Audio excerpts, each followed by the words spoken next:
안녕하세요. 사연 읽어주는 남녀입니다. 오늘도 와주셔서 감사드리며 그럼 오늘의 사연 바로 시작하겠습니다. 안녕하세요. 저는 오늘 여러분께 철없는 제 가족 이야기를 해보려고 합니다. 아는 사람들에게 털어놓기엔 부끄러운 가족사라 익명의 힘을 빌려보고자 해요.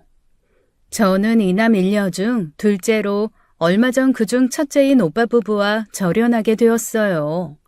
절연한데도 제가 해야 하는 상황에 적반하장으로 나오는 오빠 부부의 행태가 어찌나 기가 막히던지요. 친정 식구들을 다 모아놓고 눈물바람으로 피해자인 양 구는 새언니의 모습에 이가 갈릴 지경이었습니다. 아버님, 저 정말 억울해서 못 살겠어요. 생판 모르는 사람이 하는 차별도 서러운데 가족한테 차별받는 기분이 어떤지 아세요? 차별이라니? 그게 대체 무슨 소리냐? 아가씨한테 물어보세요. 똑같은 형제 가족인데 왜 그렇게 차별하냐고요. 새언니의 도끼 서린 눈빛에 가족들의 시선이 모두 제게 모여들었습니다. 저는 기가 막혀 실소를 내뱉으며 새언니를 쏘아보았죠. 차별이란 말의 의미를 알고나 하는 소리인가 싶더라고요. 마음에 안 드는 사람에게 마음 안 주고 마음에 드는 사람에게 마음 주는 것도 차별인가요? 새언니와 저는 첫 번째 단추부터 잘못 끼워진 사이였습니다. 오빠와 저는 말이 오빠 동생이지 사실은 쌍둥이 남매예요. 쌍둥이지만 평범한 연년생 오빠 동생처럼 자란 이유는 먼저 태어난 오빠가 친가에서 장남 대접을 받고 자랐기 때문입니다. 크게 차별한 건 아니었지만 할아버지 할머니께서는 손자인 오빠를 더 예뻐하시긴 했어요. 오빠가 먼저 태어난 건 고작 1분 차이였지만 반드시 오빠라고 불러야 한다고 교육받았죠. 아, 윤재원, 그거 내 거라고. 땡! 슬아야, 윤재원이 뭐야, 윤재원이. 오빠라고 해야지. 아, 쌍둥이잖아요. 쌍둥이라도 엄마 뱃속에서 먼저 태어난 사람이 더 위야. 그러니 오빠한테 그러면 안 돼. 항상 오빠를 존중해야 하는 거야. 그러다 보니 알게 모르게 어렸을 때부터 오빠에 대한 불만이 좀 쌓여 있었어요. 친가만 가면 왕이 되는 터라 오빠도 그걸 즐겼고요.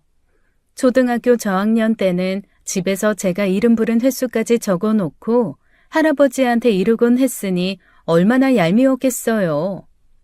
할아버지, 이번 주에 윤수라 저게 나한테 13번이나 반말 쳤어요. 아씨, 내가 언제 해? 아니에요.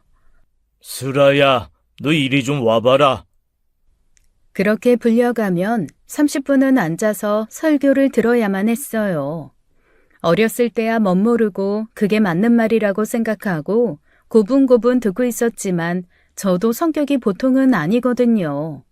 머리가 크고 배운 게 많아졌다고 할아버지 앞에서도 따박따박 받아치기도 했죠.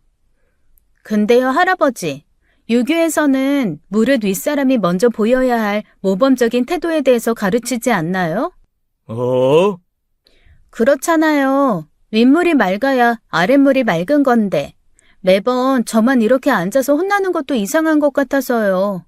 오빠가 배울 점이 많은 사람이었으면 존경심이 절로 들었을 것이고 저도 당연히 존중을 했겠지만 오빠한테선 그런 모습을 찾아볼 수가 없으니 그런 건데 왜 저만 혼나야 돼요?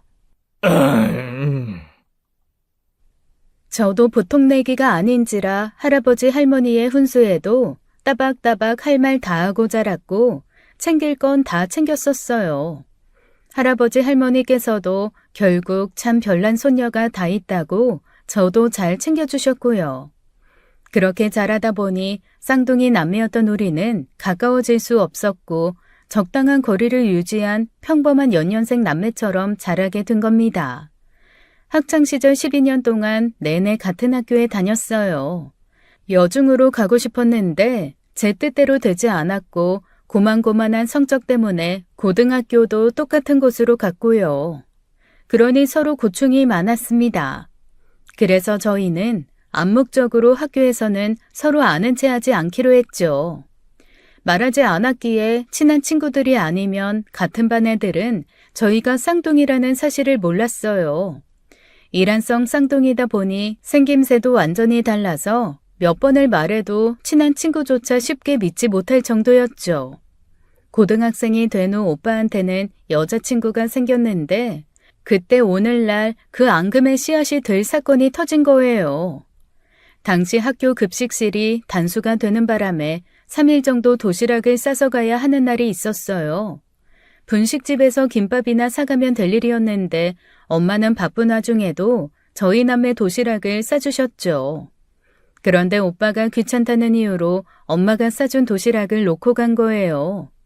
속상해하는 엄마가 신경 쓰여 제가 오빠 도시락까지 챙긴 거고요. 들고 가기 싫어 저만치 앞서가는 오빠를 불러 세운 게 그 오해의 불씨를 당긴 겁니다. 도시락 가져가. 왜 엄마가 애써 싸준 도시락을 놓고 가? 아이씨, 이걸 왜 들고 와, 귀찮게. 촌스럽게 도시락 싸서 오는 사람이 어딨냐? 가오 잡냐? 엄마가 생각해서 이른 아침부터 싸주신 건데 잊지도 않는 가오 잡으려고 놓고 가? 빨리 가져가. 됐어, 너나 먹어. 아, 빨리 가져가라고. 야!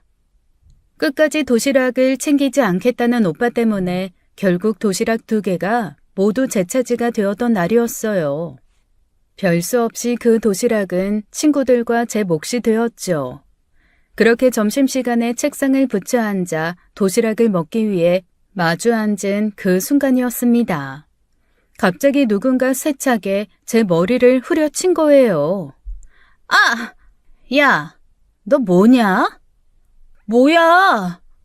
놀라기도 하고 당황스럽기도 한 저는 고개를 획 비틀었다 순간 더 놀랐습니다. 소위 말해 학교에서 좀 논다고 하는 불량한 여학생이었어요.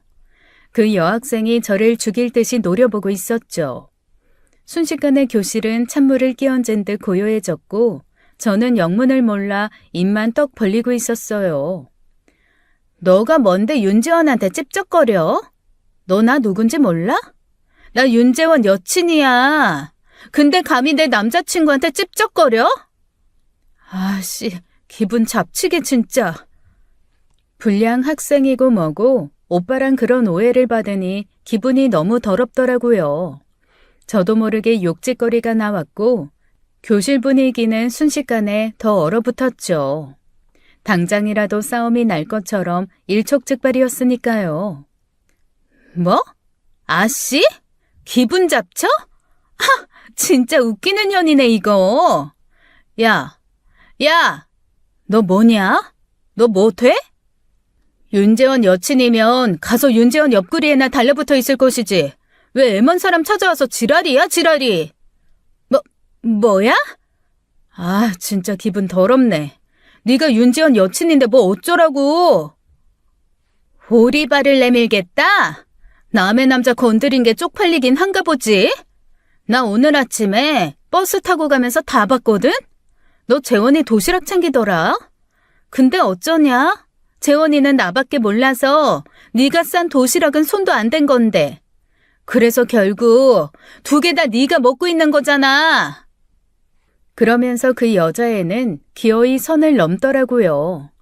엄마가 싸주신 그 도시락을 들어다 바닥에 쏟아버린 거예요. 저는 그 순간 이성을 잃었고 곧바로 머리채를 잡고 흔들었습니다. 아! 뭐? 찝쩍? 야, 윤재원 같은 놈 한 트럭 갖다 줘도 내 쪽에서 사절이거든? 네가 뭔데 우리 엄마 도시락을 쏟아? 네가 뭔데? 교실은 난장판이 됐고 아이러니하게도 그 싸움의 원흉인 오빠가 소식을 듣고 와서야 일단락이 되었습니다. 야, 윤수라, 임유경, 그만해. 그만하라고. 재원아, 얘가 내 머리를 막. 참나, 윤재원, 너 수준 알만하다. 뭐 여자친구? 기가 막혀서. 야, 너 아빠한테 말하기만 해. 그럼 이 꼴을 하고 집에 가서 뭐 혼자 길 가다 자빠졌다고 거짓말이라도 하라는 거야? 누구 좋으라고? 서로 머리채를 잡고 핥히며 싸운 통에 저는 입 주변이 터지고 그 여자애는 머리카락이 한 움큼이나 뽑혔죠. 결국 선생님 귀에까지 들어가 교무실로 끌려갔고요. 그 일로 제가 오빠와 쌍둥이 동생이라는 사실이 전교에 퍼졌고 그 웃지 못할 에피소드로 저는 한동안 동물원 우리 속에 동물이 된 듯 전교생의 눈요깃감이 됐었어요. 오빠는 하라는 공부는 안 하고 벌써 연애질부터 한다고 아빠한테 된통 혼났고요.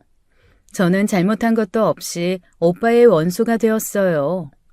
웃긴 건 제가 오빠 쌍둥이 동생이라는 걸 알았을 텐데도 그 여자애는 사과도 하지 않더라고요.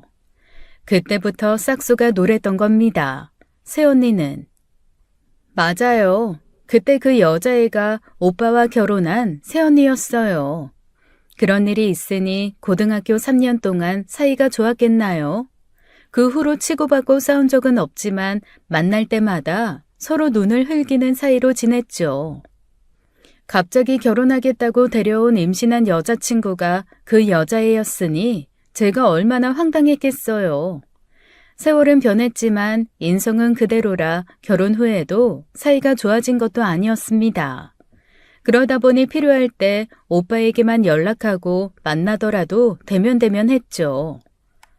안 그래도 못마땅한데 결정적으로 미운털이 박힌 건 결혼 후 첫 명절 때였어요. 혼자 드신 할머니를 뵙기 위해 온 가족이 시골에 방문했거든요. 말씀드렸다시피 할머니는 오빠를 장남이라고 추켜 세우며 그렇게 예뻐하셨는데 새언니가 그걸 이용한 겁니다. 아가씨, 나 시원한 식혜가 먹고 싶은데 할머님께서 놔주려고 직접 만들어주셨다는 거 그것 좀 가져다 줘. 저는 새언니가 늦더위에 실성했나 했습니다. 나한테 이래라 저래라 시킬 군번도 아니라고 생각했기 때문이에요. 하도 어이가 없어 쳐다보고 있었더니 뒤에서 할머니가 그러는 거예요. 부엌에 내가 한솥 해놨다. 얼른 가져다 줘.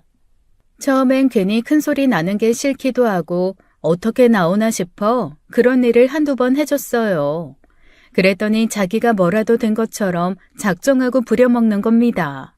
미운 게 미운지만 골라서 하더라고요. 그 뒤로는 할머니가 뭐라고 하거나 말거나 무시로 일관했고 함께 할머니 집에 간 적도 없어요. 그뿐만이 아니라 애 낳았으니 선물 사달라, 독박육아 너무 힘들어 죽겠다, 도우미 비용 달라, 부모님께도 갖은 핑계와 아양을 떨어 손을 벌리는데 제가 뭐가 좋다고 친하게 지내고 싶었겠어요. 그런데 갑자기 나타나 절연 선언이라니 정말 가지가지 한다 싶더라고요. 나는 대체 무슨 얘기하는지 모르겠는데 내가 뭘 차별했다고 그러는 거예요? 모른다고요? 지금 뻔뻔하게 발뺌하는 거예요? 나도 이 집에 들어온 며느리고 동서도 이 집에 들어온 며느리인데 아가씨 가슴에 손을 얹고 나랑 동서 차별 안 했다고 할 수 있어요? 그러니까 피차 나이 30 넘은 어른인데 눈물로 호소하지 마시고 내가 대체 무슨 차별을 했다는 건지 말해보라니까요. 아가씨, 지난주 동서 생일에 생일 선물 해줬다면서요. 저 이 집에 시집와서 아가씨랑 가족된 지 3년이에요. 그동안 제 생일 선물 한 번이라도 챙겨준 적 있어요? 아, 생일 선물? 오는 게 있어야 가는 게 있지 않겠어요? 새언니나 올케나 들어온 시기로 따지면 내 생일이 먼저인데 그러는 새언니는 내 생일 한 번이라도 챙겨봤어요? 올케는 들어오자마자 내가 말하지도 않은 생일 챙겼어요. 오빠도 알 거 아니야. 새언니가 오빠 생일도 챙겼는데. 나는 손윗사람이고. 손윗사람인데 뭐요? 손윗사람이면 생일 선물 받아먹기만 하고 안 챙겨줘도 된다는 거예요? 그러는 새언니는 왜 생일 때마다 따박따박 우리 집에 와서 아빠한테 용돈 달라고 하는데요? 제가 어처구니 없어 받아친 말에 새언니는 얼굴이 새빨개졌고 말문이 막힌 것 같았습니다. 그러다가 다시 생각났다는 듯이 정신을 붙들고 또 그러더라고요. 정인이요. 우리 아들 이 집 장손으로 태어나서 다들 축하한다고 했을 때 아가씨는 뭐 했는데요? 엄마 편에 오빠한테 100만 원 보냈잖아요. 그만하면 고모로서 최선을 다한 것 같은데 뭘 더 해야 돼요? 그래요. 100만 원. 정인이 태어날 땐 100만 원 주고 재인이 태어날 땐 300만 원 줬다면서요. 새언니는 의기양양하게 제가 올케에게 더 얹어준 돈을 걸고 넘어졌어요. 그러자 막내가 제 눈치를 살피며 슬쩍 미안하다는 듯 쳐다보더라고요. 뻔했어요. 순진한 막내 닭달에 얼마 받았냐 물었겠죠. 내가 오빠네한테 100만 원 줬다고 희원이한테도 똑같이 100 줘야 한다는 법 있어요? 주는 사람 마음이에요. 내가 100을 주든 1000을 주든 뭔 상관인데요? 그게 차별이라는 거예요. 누구한테는 돈 300이 척척 나가고 누구한테는 고작 돈 100만 원 나가는 거요. 그뿐이게요? 아가씨, 고모라고 정인이한테 정부차 안아주고 놀아준 적 있어요? 근데 재인이한테는 달에 한 번은 꼭 찾아가서 본다면서요. 그게 차별이 아니고 뭐예요? 애한테는 감정 없어요. 올케야 더 정이 가니까 희원이네 집에 자주 가게 되는 거고. 솔직히 새언니는 저랑 따로 집 왕래할 만큼 가까운 사이도 아니잖아요. 나는 우리가 그렇게 정붙이고 얼굴 볼 사이 아니라고 생각하는데요. 내가 더 챙기고 싶은 사람 챙긴다는데 그게 뭐 어때서요? 그게 차별이라고요, 차별. 왜 사람을 차별해요? 왜? 그러고는 갑자기 미친 사람처럼 악다구니를 쓰더라고요. 그 자리에 있던 사람들이 모두 놀라 쳐다보았고 잠자코 듣고 계시던 아빠가 입을 열었죠. 그래라. 네? 슬아랑 영 끊고 싶다며? 그렇게 해라. 아버님! 앞으로 두 사람 마주칠 일 없게 명절에도 따로 네 엄마한테 보고해서 시간 맞춰 오고 그래라. 이게 네가 원하는 거라며? 아빠가 단번에 문제를 해결해 줬는데도 어쩐지 새언니와 오빠는 표정이 좋지 않았습니다. 아빠는 안 그래도 새언니 하는 행동이 마음에 들지 않았는데 별 말 같지도 않은 걸로 분란을 만드니 더는 상종하기가 싫다더라고요. 그 옆에서 멍청하게 앉아 동조하는 아들도 보고 싶지 않고요. 우리 사이야 하루 이틀 일도 아닌데 마음에 들던 안 들든 지금까지 그래왔던 것처럼 적당히 지내면 되잖아요. 그런데 느닷없이 식구들 모아놓고 뭐 대단한 이야기라도 되는 것처럼 그런 이야기를 하다니요. 그게 다 이유가 있었던 것이었어요. 그 일이 있고 난 후 막내 부부는 제게 너무 미안해했어요. 정작 사과가 필요한 사람은 사과의 사자도 안 꺼내는데 사과할 필요가 없는 사람만 쩔쩔맸죠. 언니, 죄송해요. 괜히 저 때문에. 형님이 연락도 없이 집에 오셨어요. 그때 언니가 준 생일 선물 보자마자 언니가 준 거 아니냐고 물어보시더라고요. 제가 거짓말이라도 해서 둘러댔어야 했는데. 세연이 네가 뭐가 죄송해. 내가 좋아서 준 건데. 너나 희원이 탓 아니니까 걱정하지 마. 우리 원래 사이 안 좋았잖아. 이참에 확실하게 정리해버리니 오히려 홀가분해서 좋지 뭐. 아휴, 대체 전생에 무슨 악연이길래 저러냐고. 저와 3살 터울인 막내는 아들이었지만 성격이 참 순했어요. 바쁜 부모님 대신 막내 챙기는 게 제 몫이 되어 오빠와 달리 막내한테는 제가 애정이 좀 깊습니다. 그런 애가 딱 자기같이 순하고 착한 애를 데려왔는데 어떻게 안 예뻐하나요?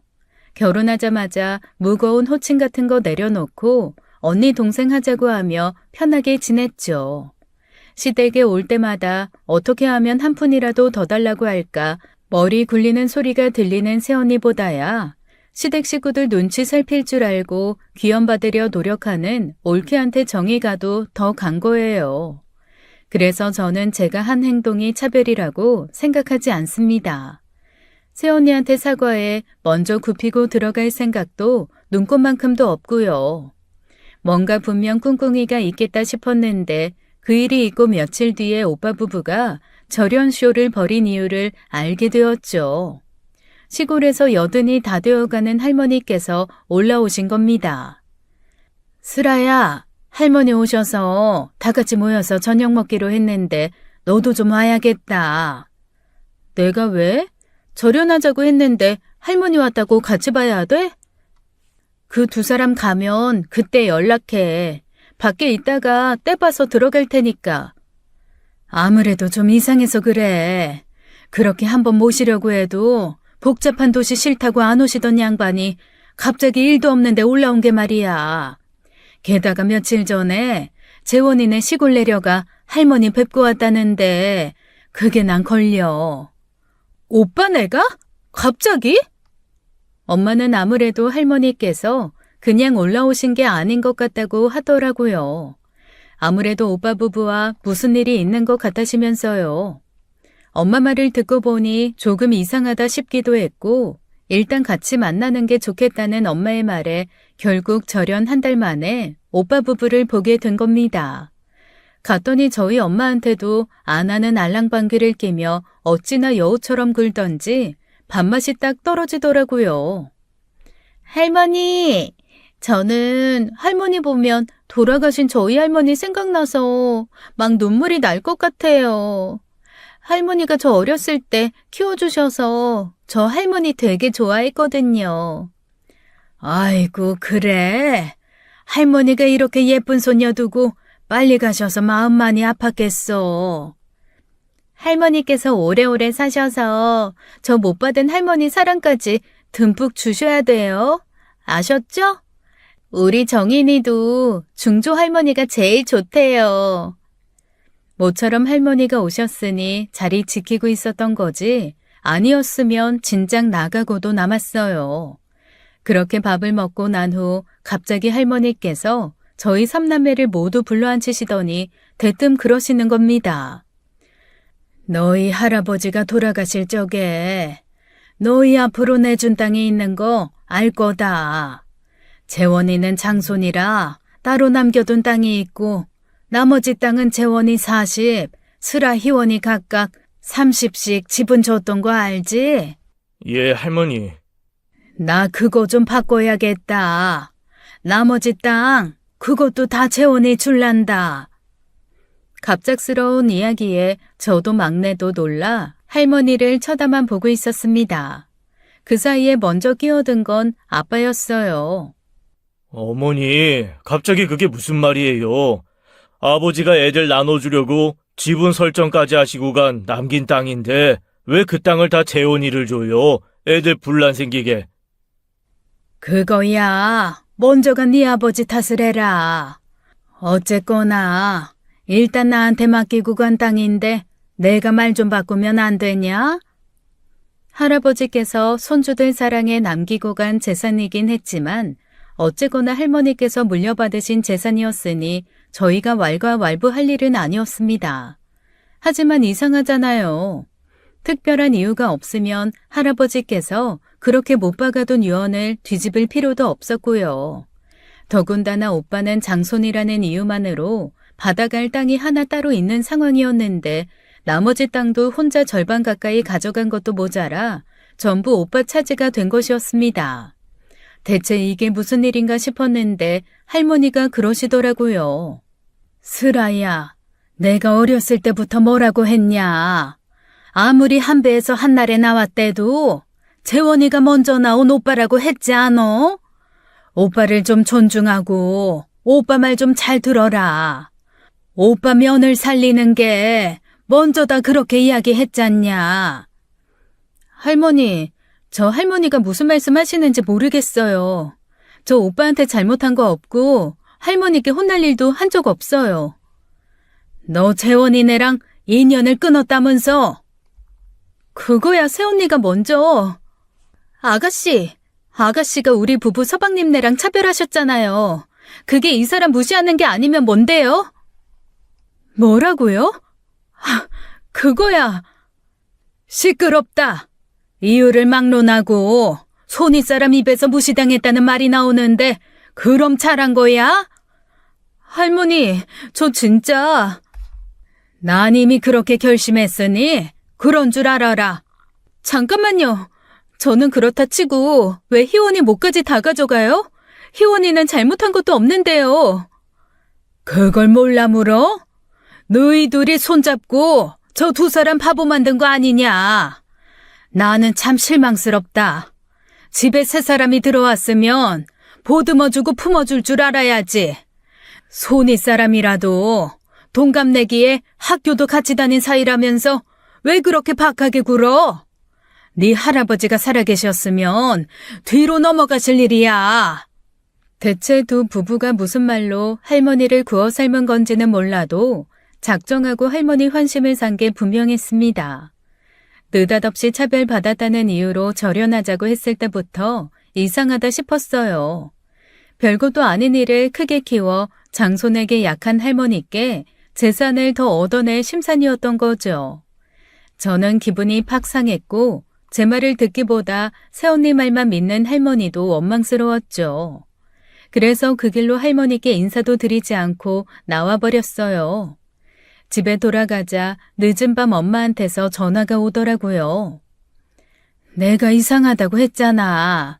알고 보니까 재원이가 할머니 찾아가서 미리 증여해달라고 한 모양이더라. 너희 셋이 갖기로 한 땅에 도로가 생길 거래.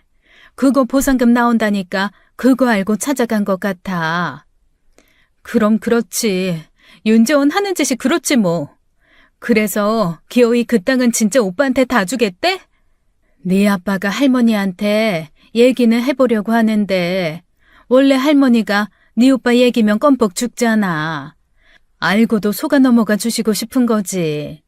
장손이 돈이 필요해 돈 좀 달라는데 뭐라도 내주고 싶어서 저러시는 것 같아. 가져가라 그래. 참나 돈 몇 푼 얻자고 그 생쇼를 했단 말이야? 어이가 없어서. 원래 할머니 대놓고는 안 그러셨어도 은근슬쩍 오빠 더 챙긴 거 다 아는데 뭐. 됐어. 그 돈 없다고 굶어 죽는 것도 아니고 다 가져가라지 다. 솔직히 할머니 돌아가시고 나서야 받을 유산은 제 수중에 들어온 돈도 아니니 미련도 없었어요. 부모님이나 막내가 갑자기 급전이 필요해 전부 팔았어야 한다고 했어도 아깝지 않을 땅이었고요. 그런데 그거 다 갖고 싶어 부모 형제 모아놓고 쇼를 하고 할머니까지 찾아갔다는 게 기가 막히더라고요. 괜히 저 때문에 막내 부부만 불똥이 튀었으니 미안했죠. 효원아, 어떡하냐. 나 때문에 괜히 네 몫까지 뺏긴 것 같은데. 괜찮아, 누나. 어차피 내 것도 아니었는데 뭐. 뺏긴 거 없으니 피해본 것도 없고. 그 일로 형이랑 형수 본심 알았으니 그걸로 됐다 싶어. 그 전까지는 거리감이 되게 애매했는데 이제부터는 확실히 거리 두고 살 수 있을 것 같고. 어쨌거나 괜히 나 때문에 생긴 일 같아서 신경 쓰이고 그러네. 혹시 돈 필요하면 말해. 누나가 마련해 줄 테니까. 아이고, 됐다는데 그러네. 그러지 말고 내일 와서 우리 제인이나 보고 가. 막내 말대로 비로소 애매한 관계가 정리된 셈치기로 했습니다. 며칠 뒤 땅이 팔리고 그 보상금으로 수억을 받게 됐다는 소식을 들은 건 그로부터 며칠 후의 일이었어요. 그런데 땅만 받은 건 아니었습니다. 할머니께서 사시던 집까지 팔아 오빠를 줬더라고요. 엄마 말로는 그 돈으로 더 넓고 좋은 신축 아파트로 이사했고 차도 바꿨다더라고요. 그럼 할머니는? 그 집 팔면 할머니는 어디로 가는데? 설마 엄마 아빠 집에 들어오신 건 아니지? 아니야. 재원이네가 모시기로 했다더라. 헉, 진짜로? 새언니가 그러겠다고 했대? 그런가 보더라. 당장에 돈 욕심이 나서 그랬는지 집까지 팔아달래서 팔아준 모양이더라고. 대신 자기가 모시겠다고. 어머님도 대체 무슨 생각인지 모르겠어. 너희 할아버지 가시고 집 팔자고 했을 땐 눈에 흙이 들어와도 안 되겠다고 하더니 말이야. 야, 진짜 윤재원 대단하다. 오빠가 대단한 거야? 새언니가 대단한 거야? 둘 다 유유상종이야. 유경이 그것도 할머니 구슬린 거 보면 보통 내기가 아니지만 유경이 그거한테 휘둘리는 재원이도 똑같지 뭐. 할머니 올라오셨으니 밥 먹자고 부를 일도 많을 거니까 그렇게 알고. 있는 재산 없는 재산 다 오빠한테 몰아주고 우리 보고 싶다고 할까? 엄마 생각엔 얼마 못 가고 우리 집에 들어오지 싶어. 너랑 희원이한테 한 거 보면 모르겠어? 아무리 손주 며느리여도 자기가 위인데 얼마나 대접받으려고 하시겠어. 그걸 유경이가 못 버티겠지. 할머니께서 오빠 집으로 들어가 살게 됐고 결국 할머니는 손주 며느리인 새언니가 모시게 됐다는 것이죠. 엄마는 얼마 못 갈 것 같았지만 돈 욕심이 그득한 그 두 부부라면 어떻게든 버틸 것도 같더라고요. 하지만 엄마의 예상은 반은 맞고 반은 틀렸습니다. 엄마의 말대로 새언니는 할머니와 함께 사는 걸 매우 힘들어했어요. 애초에 입에 뭐 하나 더 넣어주고 싶은 장남한테 재산을 다 물려주신 걸 보고도 예상 못했나 싶어 고소했죠. 할머니가 오빠 예뻐 물려주신 재산이지 새언니가 예뻐 물려주신 재산은 아니잖아요. 그 후로 오빠 부부를 만나진 않았지만 틈만 나면 부모님 집에 가서 엄마 아빠한테 투덜거렸다더라고요. 보니까 할머님 계실 때 아주버님은 그 집 왕인가 봐요. 형님 눈치 보면서 설거지라도 할라치면 할머니가 달려와서 못하게 하시니까 집안일은 꼼짝없이 형님 몫이고요. 원래 집안일은 해도 새언니가 하는 게 맞지. 맞벌이도 아니고 오빠 혼자 교대 근무하는데. 그래서 뭐 어쩌라고 우리 집에 와서 징징대는 건데? 들어보니까 은근슬쩍 어머님 아버님 보고 모셔가면 안 되냐고 하는 것 같더라고요. 근데 아버님 어머님께선 그 집 내놓으면 모셔가겠다고 딱 잘라 거절하고요. 그랬더니 또 그건 싫은지 입만 삐죽거리는 거예요. 좋게 보려고 해도 형님 진짜 너무한다 싶었어요. 양심도 없네. 좋은 집 좋은 차는 갖고 싶고 의무는 다 하기 싫다는 거네. 세연이 너도 조심해. 괜히 불똥 튈지 모르니까. 설마 준 것도 없이 막내한테까지 떠넘기려고 할까 싶었는데 역시가 역시나더라고요. 오빠가 막내한테 연락해서 월에 얼마 줄 테니 할머니 좀 모셔가면 안 되냐고 연락한 거예요. 워낙 착하기도 하고 속이 무른 애라 제가 나서서 펄쩍 뛰며 절대 안 된다고 했죠. 그랬더니 오빠는 다 된 밥에 재 뿌린다는 식으로 저를 몰아세워서 크게 싸웠어요. 할머니 재산 받아갔으면 오빠가 알아서 할 일이지. 왜 희원이 보고 모시래? 너 진짜 양심이 있냐 없냐? 내가 너 보고 모시랬냐? 희원이가 생각해보겠다고 하는데 네가 뭔데 끼어들고 난리야. 생각해 본다는 게 승낙이야? 형이라는 게 동생 성격 이용해서 짐을 떠넘기시겠다? 야, 그 집 줘. 내가 할머니 모실 테니까 그 집 주라고. 네가 뭔데 끼어드냐고. 가만히 안 있냐? 아이 진짜 보자 하니까. 뭐? 치게? 쳐! 한번 쳐봐! 오빠는 당장이라도 손을 올릴 기세로 몰아붙였고 저도 절대 밀리지 않았습니다. 솔직히 할머니 모시는 거 어려운 일 아니에요. 부모님께서도 얼마든지 모실 수 있고 저희 집에 온데도 전 상관없었습니다. 그런데 해도 너무하잖아요. 어떻게 할머니를 단물만 빨아먹고 내팽개칠 수 있나요? 할머니가 오빠한테 어떻게 했는데요. 할머니가 진짜 악덕 시할머니면 제가 어떻게 이해라도 해보겠어요. 그런데 새언니가 쏟아놓은 불만은 보면 그냥 편하게 살겠다는 거 아닌가 싶기만 했거든요. 삼시세끼 직접 차려드리는 거, 집에서도 늘 옷매무새 단정하게 하고 있는 것, 집안 깨끗하게 유지하는 것, 그거야 어른들 모시고 살면서 겪는 당연한 일들 아닌가요? 애초에 처음부터 모시겠다고 했으면 감수해야 하는 것들이잖아요. 좋은 집에서 편하게는 살고 싶고 그거 해준 어른은 모시고 싶지 않다고 하면 그게 도둑놈 심보지 뭐예요. 결국 반찬 사다 먹는 문제로 할머니와 새언니가 크게 싸우게 됐고 함께 산 지 2달 만에 부모님 집으로 오시게 된 겁니다. 그 일로 부모님께서도 엄청 화가 나셨는데 오빠 부부를 불러다 혼낼 틈도 없었어요. 할머니께서 갑자기 쓰러지신 후 3달 만에 돌아가셨거든요. 알고 보니 할머니께서는 폐암이었고 가족이 알아챘을 시기에는 이미 손을 쓸 수 없을 지경이었습니다. 너무 갑작스러운 일이라 가족 모두 충격에 빠졌는데 할머니의 장례식 때 또 문제가 생긴 거예요. 새언니가 할머니 장례식에 오지 않겠다고 한 거죠. 그 일로 부모님께서 크게 화가 나셨는데 오빠는 아무 말도 못 하더라고요. 장례식에 안 오겠다니 그게 말이야, 뭐야? 대체 왜 안 오겠다는 건데? 설마 살아생전에 힘들게 했다는 이유 때문에 그래? 그냥 좀 그런 게 있어요. 유경이 없다고 장례 못 치르는 거 아니잖아요. 이야, 이 녀석아, 그게 말이 돼? 할머니가 너네한테 어떻게 했는데 장례식장에 안 와? 당장 오라고 해라. 안 오면 너 두고 봐라. 내가 어떻게 하는지. 안 오겠다고 하는 사람을 무슨 수로 오라고 해요.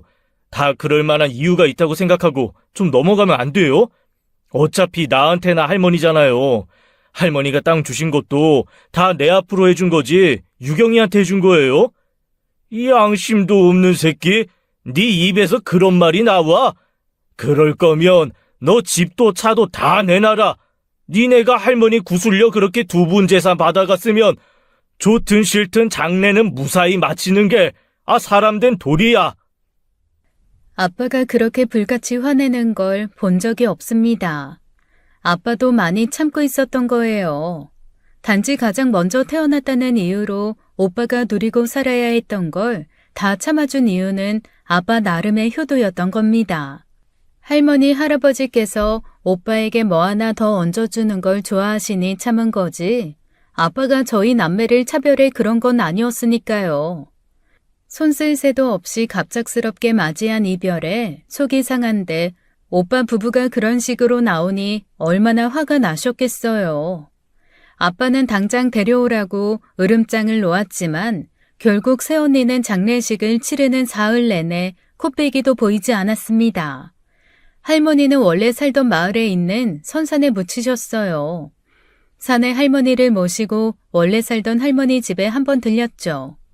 팔았다고는 했지만 아직 빈집이었고 집주인의 배려 덕에 할머니, 할아버지가 살고 아빠가 어린 시절을 보냈던 그 집을 둘러볼 기회가 있었어요. 그런데 뒷집 할머니께서 저를 부르시는 거예요. 슬아야, 슬아야. 할머니, 안녕하셨어요? 의성댁은 잘 모신 거야? 갑자기 이렇게 돼서 얼마나 경황이 없겠어. 네, 할머니 잘 챙겨주셔서 감사했어요. 우리 할머니 동네 할머니 중에서 할머니 제일 좋아했던 거 아시죠? 알다 마다. 너 집에 가기 전에 나한테 좀 들러라. 너한테 줄 게 있어서 그래. 저한테요? 뭔데요? 뒷집 할머니께서는 소리를 낮추며 연신 주변을 살피셨습니다. 그때 엄마가 저를 부르는 소리가 들렸고 할머니께선 얼른 가보라고 등 떠밀다 꼭 들르라고 하셨어요. 그렇게 부모님께 돌아가 친척 어른들께 감사 인사를 하고 헤어지는데 아버지께서 잔뜩 화가 난 얼굴로 그러시는 겁니다. 윤재현, 너 당장 네 처 데리고 집으로 와라. 장례식도 끝난 마당에 유경이는 왜요? 당장 데리고 오라면 와. 당장이라도 폭탄이 터질 것 같은 상황에 경황이 없어 그대로 집으로 가게 된 거예요. 그냥 넘어가기 힘들겠다고 생각했는지 오빠는 새언니를 데리고 왔고 집은 그야말로 폭풍 전야였습니다. 새언니는 와서도 뭐가 그렇게 억울한지 불만이 많아 보였어요. 단도직입적으로 물어보마. 유경이 너 할머니 장례식에 안 온 이유가 뭐야? 내가 그렇게까지 이야기했는데 고집부려 마지막 가시는 길에 어깃장 놓은 이유가 뭐냐고. 저도 저 나름의 사정이 있었어요. 할머니 모시는 2달 동안 제가 뭐 얼마나 편했는 줄 아세요? 뭐? 솔직히 모시는 건 자식이 모셔야 맞는 건데 손주 며느리 집에 와서 얼마나 저를 부려먹으려고 하셨겠어요. 삼시세끼 다 차려야 되고 집안 청소에도 하나하나 훈수 두시고 하루하루가 얼마나 힘들었는데요. 그래서라뇨. 살아생전 저한테 그렇게 대하신 분 장례식에 가서 명복을 빌어야 한다는 거예요? 제가 왜요? 저희는 새언니 이야기를 듣고 너무 어이가 없어서 말문이 막혔습니다. 설마 했는데 할머니 장례식장에 오지 않았던 이유가 살해생전 자기를 부려먹어 가기 싫었다는 거였어요. 2달 동안 시할머니 시집살이 했다는 이유가 장례식장에 오지 않을 이유가 되나요? 새언니는 결혼 후 쭉 전업하는 중이고 오빠 일이 출퇴근 시간이 딱딱 정해져 있는 게 아니에요. 그래서 퇴근하다가도 비상 떴다고 하면 나가야 하고 교대 근무라 밤을 새야 하는 날도 많거든요. 결혼 전엔 그런 이유로 부모님도 오빠 배려를 많이 해주셨고요. 그런데도 결혼 후에는 힘들다는 새언니 때문에 집안일도 많이 거들었던 걸로 알고 있습니다. 안 그래도 귀한 손주인데 밖에서 그렇게 밤낮 없이 일하는 걸 할머니께서 그냥 보셨겠어요. 그렇다고 손주 집에 간 할머니가 삼시세끼를 차려내고 청소할 수는 없는 일이잖아요. 기대도 안 했지만 기껏 댄 핑계가 핑계거리도 되지 않으니 부모님께서는 어처구니가 없어 말문이 막히셨습니다. 솔직히 어머님 아버님은 제 탓하시면 안 돼요. 아무리 이 사람한테 재산을 물려주셨어도 그렇지. 부모 봉양은 자식이 하는 건데 저나 정인 아빠한테 맡겨놓고 나 몰라라 하신 거 그것도 일종의 방관 아닌가요? 뭐야? 방관! 야, 그만해. 진짜 서운해요. 어머님은 제 마음 아실 거 아니에요. 이 사람 어렸을 땐 합가에서 같이 사셨다면서요. 할머님이 얼마나 사람 들들 볶으시는데요. 밖에서 일하는 사람은 밥심으로 산다고 항상 새밥해서 먹이라고 햇반도 못 쓰게 하시고 일부러 저 고생시키려고 시장에서 시금치며 콩나물이며 한 보따리 사다가 반찬하라시는데 얼마나 약이 올라요? 밖에서 고생하는 네 남편 위해서 그 정도는 좀 해달라는 할머니 바람이 너는 그렇게 약이 오르던? 손주 위에 그 정도 좀 해달라는 노인네 바람이 그렇게도 못마땅했어? 저도 귀한 자식이에요. 저도 할머니 있었다고요. 재원 씨 귀한 줄 알면 저도 귀한 줄 알아야지. 왜 저한테만 그런 일을 시키시는데요? 그래! 나는 너도 사돈한테 귀한 자식인 줄 알아서 결혼하자마자 내 아들 외벌이 시키겠다는 거 참았다. 애 낳고 가사 도우미 쓰고 싶대서 내가 그거 3달 해준 건 기억하니? 애 돌진하자마자 어린이집 보내놓고 집안일도 퇴근하는 재원이 시킨다더니 삼시세끼 밥 하나 하는 게 그렇게 힘들든? 청소하는 게 그렇게 힘들어? 아, 그거야. 임유경, 그만하라니까. 아, 자꾸 왜 그래? 왜 나한테만 그러냐고. 내가 잘못했어? 너도 내가 잘못했다고 생각하는 거야? 내가 당한 불이익은? 내가 당한 수모는? 수모는 무슨 수모? 윤재원, 나 긴 말 안 한다. 너 집, 차, 할머니한테 받은 거 한 푼도 빠짐없이 다 내놔라. 아빠. 아버님, 그건 아니죠. 이미 받은 거고 저희가 돌아가시기 전까지 2달을 모셨는데요. 할 만큼 했어요. 저희 그거 받을 자격이 있다고요. 나는 말했다. 내가 왜 땅 전부를 너한테 물려주는 걸 왜 잠자코 보고만 있었겠냐. 네 고모는 머저리라 그걸 그냥 두고 보고 있었는 줄 알아? 나 이거 절대 그냥 못 넘어간다. 이것들이 아주 그냥 가만히 있으려니 사람을 물로 보고. 오빠는 어쩔 줄을 모르면서도 새언니 눈치를 보고 새언니는 절대 그럴 수 없다고 난리였어요. 2 사람을 억지로 내보낸 후 아버지는 안주도 없이 연신 소주잔을 기울였죠. 아빠 말이 맞아요. 할머니, 할아버지 자식이었던 아빠가 그 땅에 욕심을 내지 않았던 건 그게 다 자식 좋은 일이라 그랬던 거거든요. 고모도 할아버지가 생전 미리 읍내에 단층짜리 건물 하나를 주시며 양해를 구하신 일이라 그냥 넘어간 것이고요. 집이 없었던 것도 아니고 자기 욕심에 할머니까지 구슬려 미리 증여받은 거잖아요. 저와 남동생 부부는 속상해하는 부모님께 섣불리 말을 꺼내지 못하고 주저하고 있었습니다. 그런데 갑자기 아빠가 그러시더라고요. 슬아야, 희원아, 미안하다. 아빠가 할머니 설득만 했었어도 이런 일은 없었을 텐데, 적어도 너희들 몫은 챙겨줬을 텐데 말이다. 말은 그렇게 했어도 땅은 이미 그 두 녀석한테 넘어가 버렸으니. 아빠, 그게 어떻게 아빠 잘못이야. 그리고 그거 땅, 에이, 괜찮아. 어차피 우리 것도 아니었는데 뭐.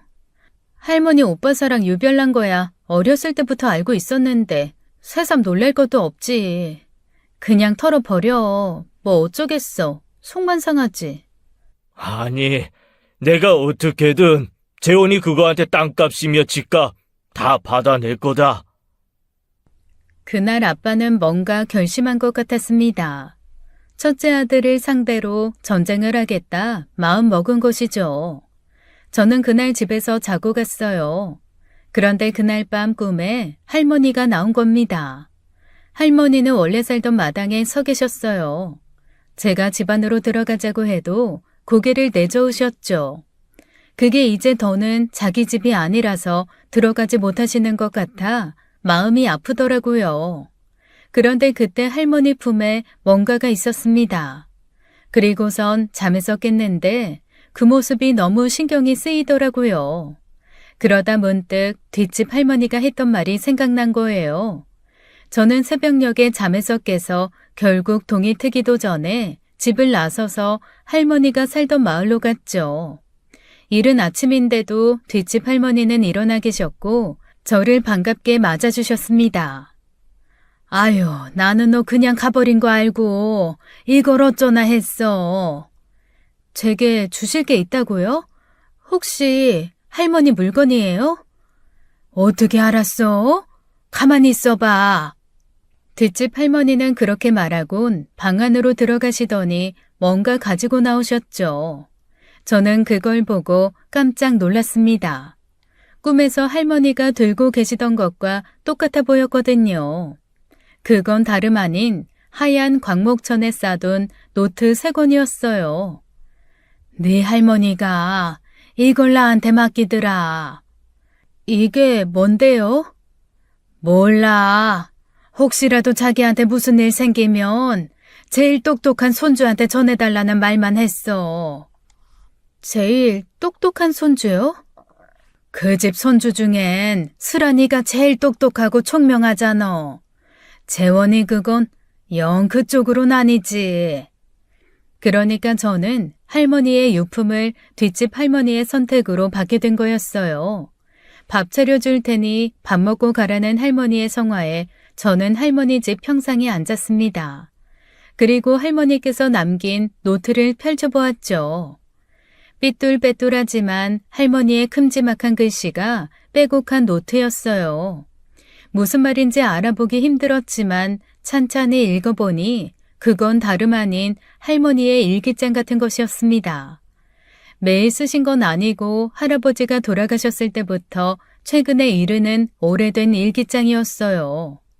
전후 사정을 알지 못하면 알기 힘든 동네 사람들 이야기나 할아버지에게 서운했던 일, 자식들이 찾아와 무엇을 챙겨줬다거나 하는 사소한 기록들이 있었죠. 저는 문득 할머니가 이 귀한 기록을 가지고 가지 않고 뒷집 할머니께 맡긴 이유가 궁금해졌습니다. 그래서 최근 기록들 위주로 찬찬히 읽기 시작했어요. 그런데 저는 할머니께서 남긴 기록들을 보자마자 손이 바들바들 떨리고 심장이 요동치는 걸 멈출 수가 없었죠. 처음 눈길이 간 대목은 내가 암이다라고 쓰인 문장이었습니다. 내가 암이다. 머리가 어지럽고 숨도 가쁜 것이 나도 영감 따라 갈 때가 됐구나 했다. 아픈 부모는 짐이라 종식이 춘남이한테 말하기 미안했다. 그래서 혼자 병원에 갔다. 자꾸 보호자 데리고 오라는데 자식 새끼들 없다고 하니 나한테 말해줬다. 폐암이란다. 살 날이 얼마 남지 않았다고 하니까 자식 손주들이 다 보고 싶다. 영감이 제일 생각난다. 그러니까 할머니께서는 폐암이라는 걸 알고 계셨던 겁니다. 그걸 내내 숨기고 있다가 오빠 집으로 들어간 거였어요. 절대 시골을 떠나지 않겠다던 할머니께서 집까지 팔고 오빠 집에 들어간 게 이해가 되더라고요.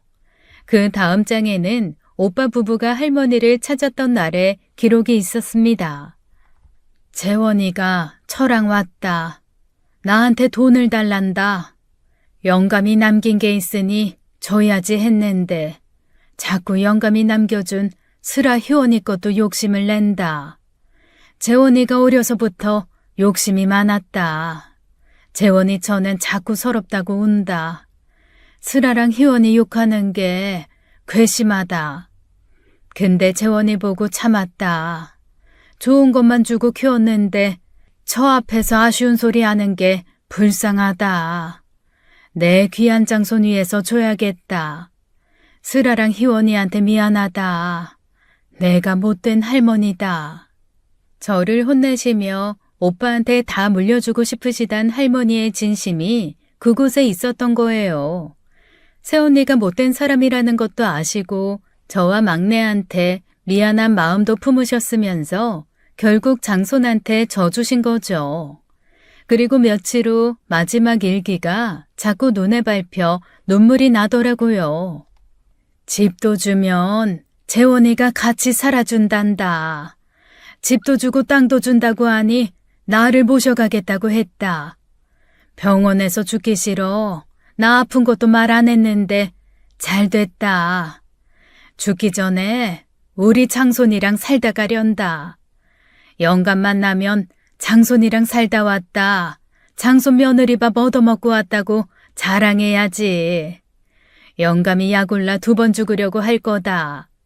재원이를 위해 주는 건 아깝지가 않다. 내 손주, 내 새끼랑 같이 살다 죽을 생각을 하니 내 인생도 아깝지가 않다. 몸도 안 아프다. 그게 할머니의 마지막 기록이었습니다. 아무래도 본인 아픈 이야기가 있어 오빠 집에는 가져가지 못하고 맡기신 것 같았어요.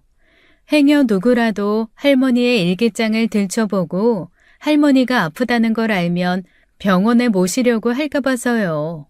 그렇게 오빠 뒤를 따라 나선 할머니께서는 그 집에서 채 2달을 살지 못하고 부모님 집으로 내쫓기듯 오신 거였습니다. 할머니께서 어떤 심정으로 오빠 집으로 갔었는지 또 어떤 심정으로 부모님 집에 오게 되셨는지 알게 되니 할머니가 너무 가엾고 안쓰럽더라고요. 눈물이 주체할 수 없이 흐르는데 밥이 다 되었다는 뒷집 할머니의 말도 못 들을 지경이었습니다. 뒷집 할머니는 할머니의 유품을 껴안고 우는 저를 보시고는 아무 말 없이 그저 등을 토닥여 주시더라고요. 저는 그 길로 다시 부모님 집에 갔습니다. 이른 아침부터 말도 없이 어딜 갔다 왔냐는 엄마에게 부은 눈으로 그랬죠. 오빠 좀 불러줘. 오빠? 재원이야 출근했겠지. 갑자기 재원이는 왜? 너 울었어? 눈이 왜 그래? 재원이 이 새끼가 이걸 봐야 돼. 저는 엄마한테 할머니의 일기장을 건넸습니다. 영문을 모른 채 할머니의 일기장을 받아든 엄마에게 최근 일기를 펼쳐 보여주었어요. 엄마는 오랫동안 할머니 일기장을 읽고 또 읽더라고요. 같은 대목을 종이가 다를 지경으로 바라보면서 돌아가신 할머니를 그리며 글자를 천천히 어루만지셨죠. 그리고 차마 아무 말도 못하겠다는 듯이 인매에 힘을 주며 안방으로 들어가 버리셨어요. 이내 안방에서는 엄마의 흐느끼는 목소리가 들려왔습니다. 세상에서 가장 무거운 돌덩이가 마음에 내려앉는 기분이 들었어요. 그날 저녁 퇴근에 들어오신 아빠에게도 할머니의 일기장을 보여드렸습니다. 엄마처럼 아무 말씀을 못하시다가 엄마한테 오빠 좀 부르라고 딱 한마디 하시더라고요. 오빠는 30분 만에 집으로 와서 죄인처럼 거실에 무릎 꿇고 앉았습니다. 아빠께 집과 차를 내놓을 생각을 하니 눈앞이 깜깜했겠죠. 아빠는 긴 말을 하지 않았습니다. 오빠한테 할머니 일기장, 그것도 최근 부분만 펼쳐 보여주셨어요. 네 할머니 일기장이란다. 읽어봐라. 할머니 일기요? 느닷없이 등장한 할머니의 일기장에 오빠는 어리둥절한 표정으로 일기장을 받았죠. 그리고 연신 맨손으로 머리를 벅벅 긁더니 입술을 꽉 깨물더라고요. 할머니, 시집아 전부였던 그 집 떠날 때 행복해하면서 떠나셨어. 아파 죽을 거 알면서도 오빠랑 같이 살다 가겠다 싶은 그 마음 하나로. 오빠는 아무 말이 없었습니다. 무릎 꿇고 앉아 고개를 푹 숙이고 일기장을 보고 있었어요. 그때 툭툭툭 하고 일기장 위로 오빠의 눈물이 떨어지더라고요. 그때 아빠가 차분한 목소리로 그러셨습니다. 알아보니 내가 할머니 자식이라 너 상대로 재산 싸움이 가능하다더라. 돈 받아가 놓고 결국 네 할머니 내친 거 아니야. 되돌려받거나 말거나 그딴 건 상관없다. 나는 네가 괘씸해 못 견디겠다. 할머니 할아버지가 너한테 어떻게 했는데, 너를 얼마나 아끼셨는데 그렇게 돌아가시게 해. 아빠, 아무리 눈에 넣어도 안 아플 내 자식이라지만 나도 내 엄마가 불쌍하고 안쓰러워 불효하는 것 같아 못 보겠다. 오죽 속이 상했으면, 오죽 힘들었으면 수락 꿈에 나타났겠어. 오빠는 그제야 고개를 들어 저를 보더라고요. 그게 정말이냐는 듯이 묻는 것 같아 저는 고개를 끄덕였죠. 오빠의 얼굴은 고통스럽게 일그러졌습니다. 도저히 견딜 수 없다는 듯이요. 그리고 괴물 같은 괴성을 내지르며 우는 거예요. 죄송합니다. 죄송합니다, 할머니. 죄송합니다. 오빠의 울음소리가 오래도록 남았어요. 뒤늦은 후회를 담은 절규가 방안을 휘몰아쳤지만 돌아오는 용서는 없었습니다. 할머니가 살아계셨더라면 괜찮다고 하셨겠지만 오빠는 용서를 받을 수 있는 사람을 잃어버린 뒤였어요. 그로부터 며칠 뒤 오빠는 집을 내놓았습니다. 새언니가 가만히 있더냐는 엄마의 물음에 오빠는 덤덤히 이혼할 거라고 하더라고요. 오빠도 매우 괴로웠던 모양이에요. 새언니 욕심에 형제들에게도 등을 지고 좋은 집에 들어간 것도 할머니 데리고 와서 제대로 모시지 못한 것도 결국 자기 가정 지키겠다고 할머니를 내보낼 궁리만 했던 스스로를 용서하기 힘들다고 하더라고요. 집 팔리는 대로 아빠한테 보낼게. 그 돈은 알아서 해. 오빠는 이혼을 받아들이지 않는 새언니와 소송을 시작했고 저희는 모른 척하기로 했습니다. 알아서 해결하겠다는 오빠 말에 부모님도 그냥 그러라고 하셨고요. 몇 주 사이 수염 정리도 제대로 하지 못한 채 수척한 얼굴로 나타난 오빠를 보내고 엄마가 그러더라고요. 네 할머니가 오빠를 많이 아끼긴 아끼셨나 보다. 왜? 결국 네 오빠 정신 차리게 한 게 할머니잖아. 그러네. 할머니 덕분에 정신 차렸네. 오빠나 새언니나 똑같은 사람이니 서로 만났겠죠. 하지만 적어도 오빠는 양심이 있어 도리라는 것도 할 줄 압니다. 그에 반해 자기가 뭘 잘못해서 이혼까지 해야 하냐며 전 시대까지 쫓아와 원망을 쏟아내는 새언니는 양심도 없는 것이죠. 할머니의 죽음 그리고 오빠의 이혼으로 지금도 집안 분위기는 정같지 않습니다. 아무래도 한동안은 이 무거운 분위기에 눌려 살아야겠죠.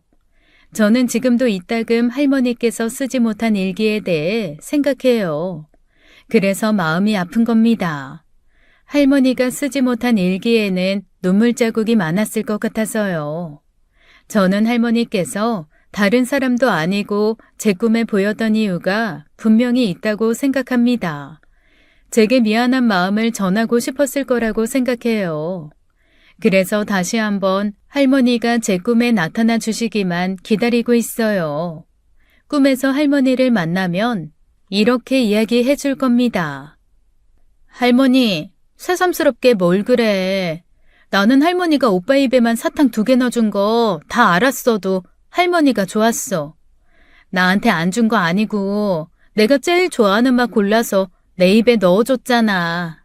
나랑 희원이는 할머니 원망 안 해. 라고요. 지금까지 사연 읽어주는 남녀였습니다. 끝까지 시청해주신 여러분 감사드리며 저희는 다음 사연으로 돌아올게요. 감사합니다.